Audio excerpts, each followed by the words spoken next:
Well, hey everybody. I have been asked enough times by enough people for an update. I realize that not everybody follows me on TikTok, which is like kind of where I update everybody most consistently, and not everybody's on my email list. I don't know why you're not on my email list, because it's awesome. I've also launched my new website. I figured it was time for an update. People were asking me for an update, and I realized that not everybody was connected to, if I don't have a person. I just am in the process of hiring a person to help me like manage everything, and I hired an editor. I realized like what was keeping me from posting updates was all of the production that goes into it. Like, it's not as easy as just like doing a video. It's like I have to be emotionally prepared for it. Yeah, there's a lot more things that go into the video other than just turning the camera on, right? And of course, there's technical issues like data. I have this phone which has a 50 gigabyte storage capacity, or not storage, data capacity, high speed before it slows you basically down to where it doesn't work at all. So they can still call it unlimited, but it's not. I don't really need this hat, do I? I just came in from a walk. It's kind of hot. Like, I'm excited to get out of Florida. It's April 2nd, the day after April Fool's Day. I didn't want to post it, on April Fool's Day for you guys. I am working with an agency to help me hire, and not just hire, but train a virtual assistant to do exactly what I want. So I'll keep you updated with how that goes. Our start date isn't until April 29th, so I've got some things to do between then and now, but I'm building a team. I've got a great copywriter. I've got a great video editor. My copywriter is also my PR person and my book editor. So I'm building a team that I feel really good about. I'm excited about the ads team. We're just now getting started, but I feel so good about what's happened. Like, up to this point, we haven't even started running ads yet. It's just like, I can't wait to see. I just didn't know you could be in business like this. I've just been taken advantage of so many times I'm just glad to be in a position now where I can reinvest the money that I got from the sale of the company into what I actually want to do. And I believe in it. When I was working with a person who I gave control to, I'm trying to leave out details that are unnecessary, I kind of shelved a lot of the things that I've always wanted to do, like a documentary. That's something on my horizon, right? I'm not making plans to do all of this right now, but I see it on my horizon. A live event on my horizon.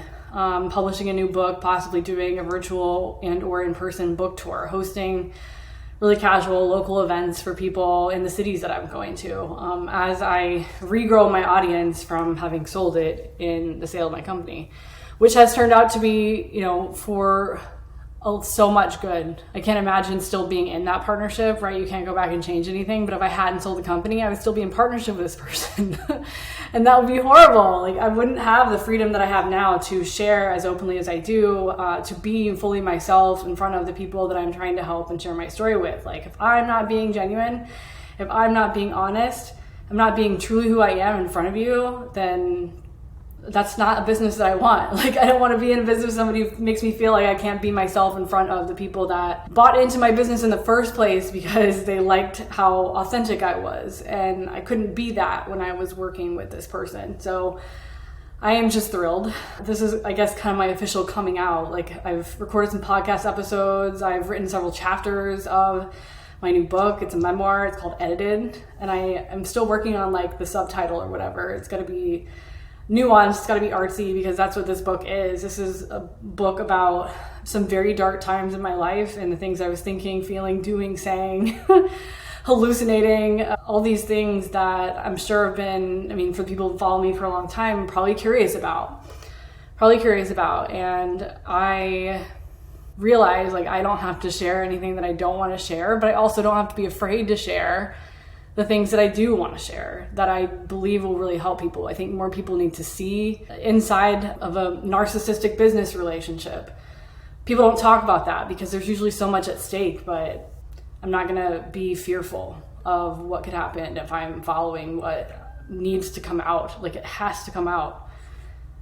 I think it's when we don't tell our stories because we're afraid, when we don't use our voice, when we're not who we really are, we're trying to keep other people happy or stop other people from attacking us or avoid the narcissistic reaction to, you bringing up a concern, right? All these things that we do to ourselves to numb ourselves, to avoid the conflict that will never be resolved, right? It's this vicious cycle. Anytime you bring up a thing, they're going to have a problem with the fact that you're bringing it up because they can't believe you're this ungrateful for all they're doing for you, all these things that are so classic to narcissism within a romantic relationship. This guy used a romantic relationship to like trauma bond me. I had just gotten out of an abusive relationship. I had a string of them up to that point. I was not respecting myself. And I think this individual recognized that.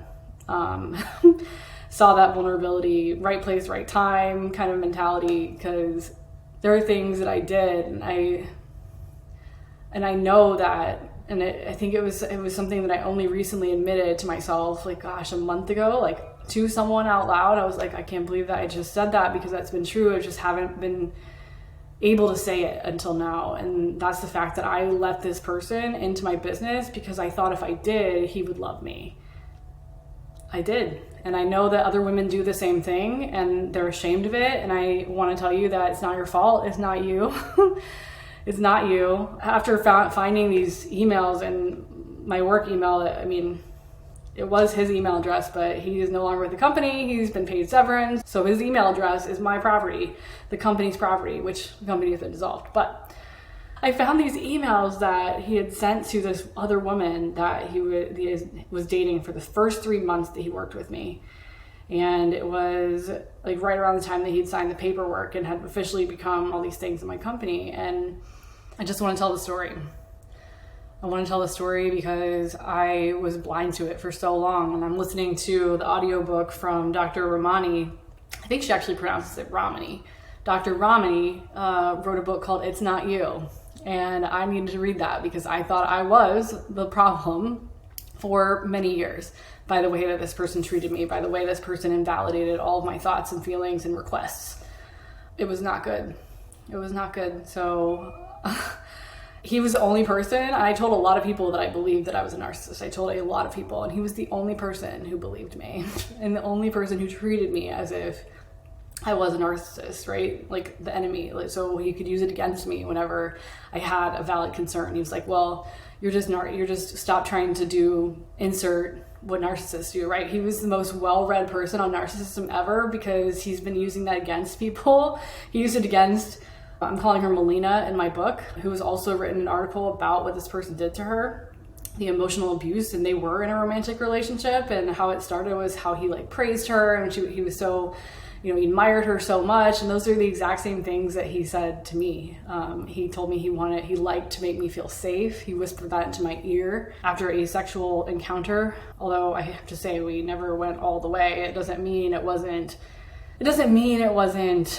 unhealthy. It doesn't mean it wasn't manipulation in some way. Who's to say that that version of me wasn't like, oh, he'll love me if. That's like a way of reverse manipulating somebody, like not trying to get something that would cost them. Of course, I was going to pay him. I wanted him to benefit from it as much as I did. Like I wanted him to really love me the way that I loved him. Like I wanted to support him. I wanted to do everything for him. Like I was in love with this man. And it was, I don't know why. I think when I say that, I do know why. And it's like the same way I feel about my most recent ex. We dated on and off for like a year and a half. I realized that he'll never go back to the way he was in the beginning. And that's because I wasn't seeing him accurately in the beginning, right? It was all me who was creating the feeling of amazingness. It wasn't him. It was just my thoughts about him. I had created that belief. I had created this false version of him based on how I was feeling when I was reading his text messages or kissing him or whatever it was. Like I was creating those feelings. And when those feelings ceased to exist, it was just because I started noticing coming down from, that dopamine and that the things that create the feelings that really contribute to creating the feelings besides thoughts, right? It all goes together. I was like, oh my gosh, it wasn't actually who he was. It wasn't actually who he was. So I still have those feelings about this person who was in my business. I still think like maybe I did, do the things he said I did, and maybe I did abuse him. But nobody agrees with me. Like people saw me give like a part of my company to this person and saw how bad things got for me after that. They saw that. But I never told them about what was going on with this particular individual, not in the detail that I'm doing now.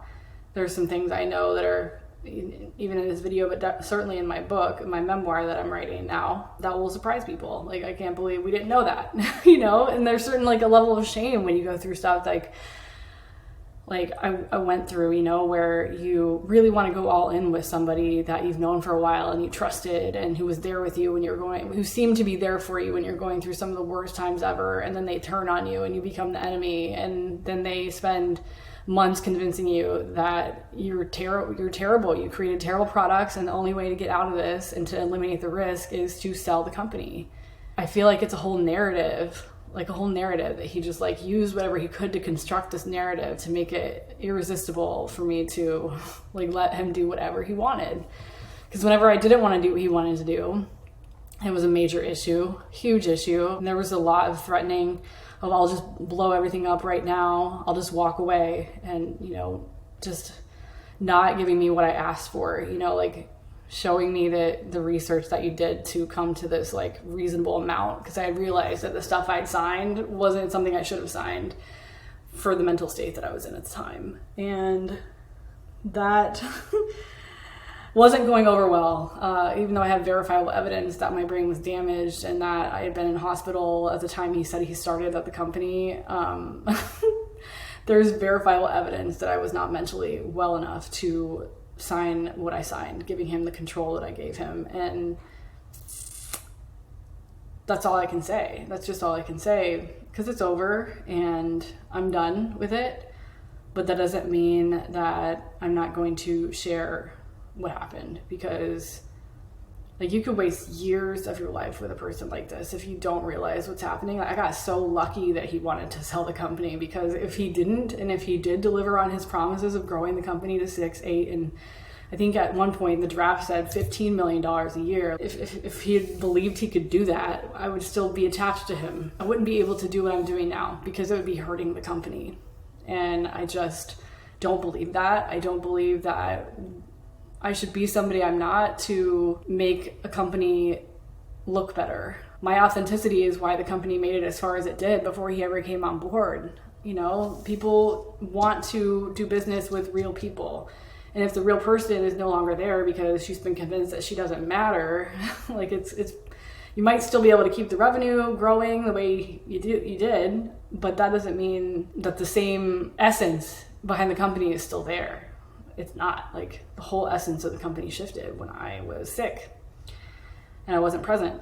I think what I'm growing now is better than what I would have grown had I not gotten sick. That's why I know that I got sick for a reason, because what I teach is all as a result of having gotten sick and gotten better.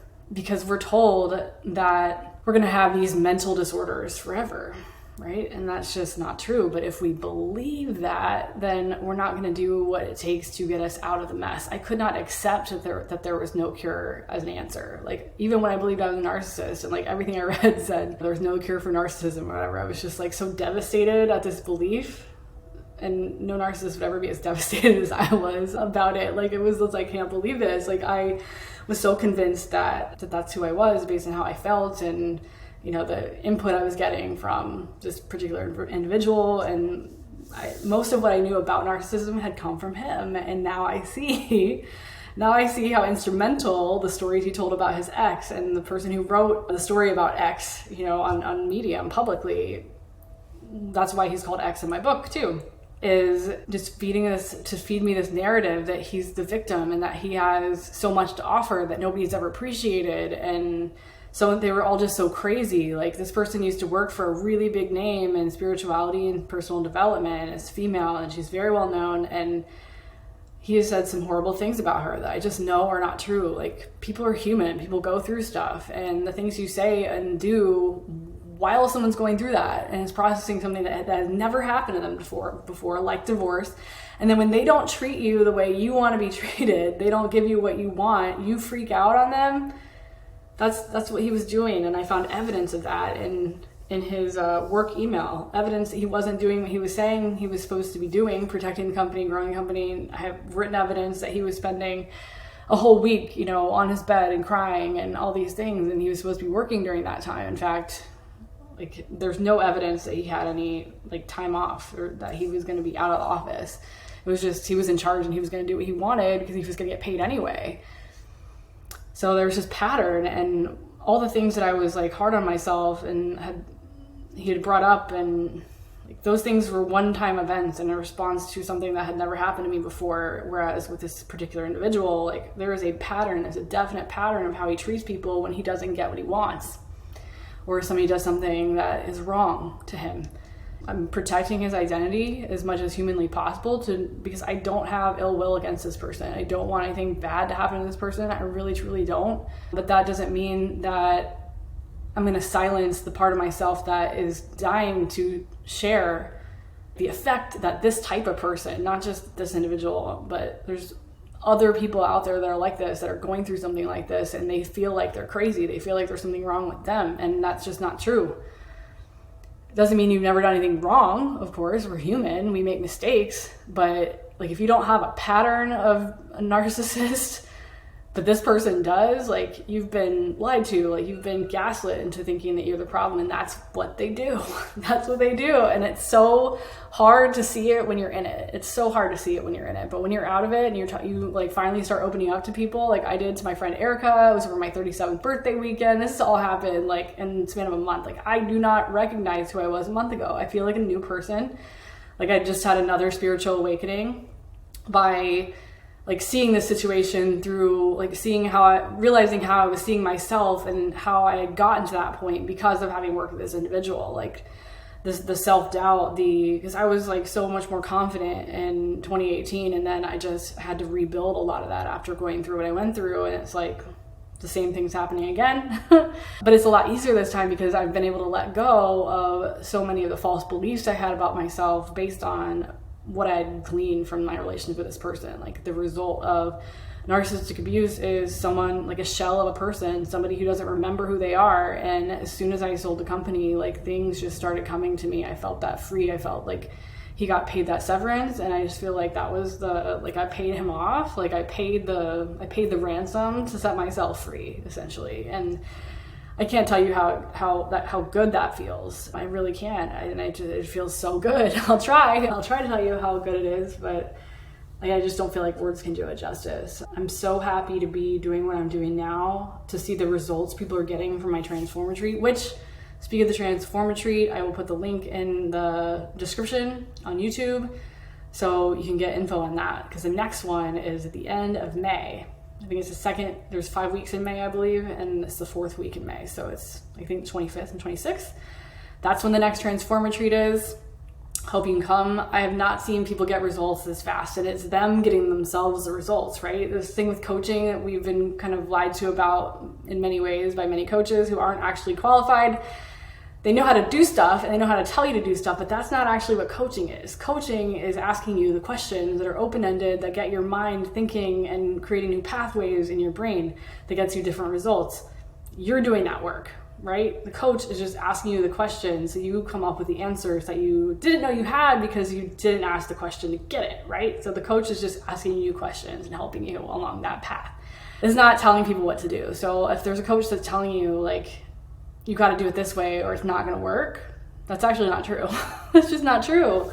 There's so many paths for you, and there's like one choice can change everything. So your one choice to go see me and the group at Transform in May could change your entire life. It has changed the lives of many of the people who have attended that have reached out and told me that they did. And so yeah, your thoughts are creating your reality. And so if I were to choose to continue to believe that I can't speak my story, I can't share the experience that I had, like believing I was a narcissist for this many years, and like going through what I went through with the mental illness and figuring out what the real root causes were, like so much stuff has happened in just 3 years that wouldn't have happened if, he wasn't running the business, So even though I sold the company, I just feel like everything was there for me, right? But it's so easy to say, oh, all these things happened to me, right? All the, like what he did, right? So I'm sharing in my memoir all about it. I'm hoping that'll be released within a year. I'm still writing it, so I don't expect for it to be out like next month or whatever, but all of that is in the memoir. It's all the way I was feeling when it was happening, the way I felt after, like during basically, and then after, and how I feel now, and how like you can literally change how you view everything.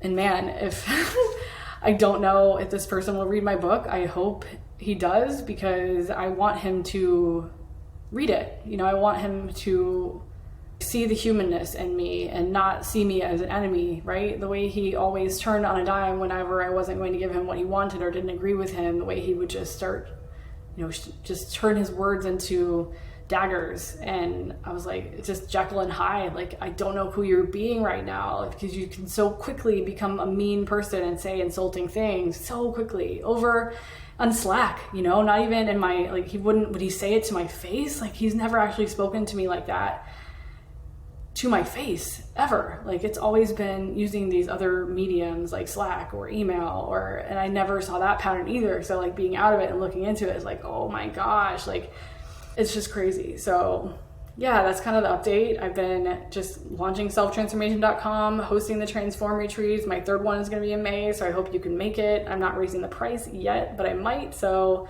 get in there before I decide, because I can decide at any moment to raise the price until I send out emails containing the price. So if you want to go for $149 and not $197 or whatever I raise the price to, if you see this video and you're interested in checking out Transform, the link is down in the description. I'm leaving Florida this month after I get back from the cruise I'm going on this week.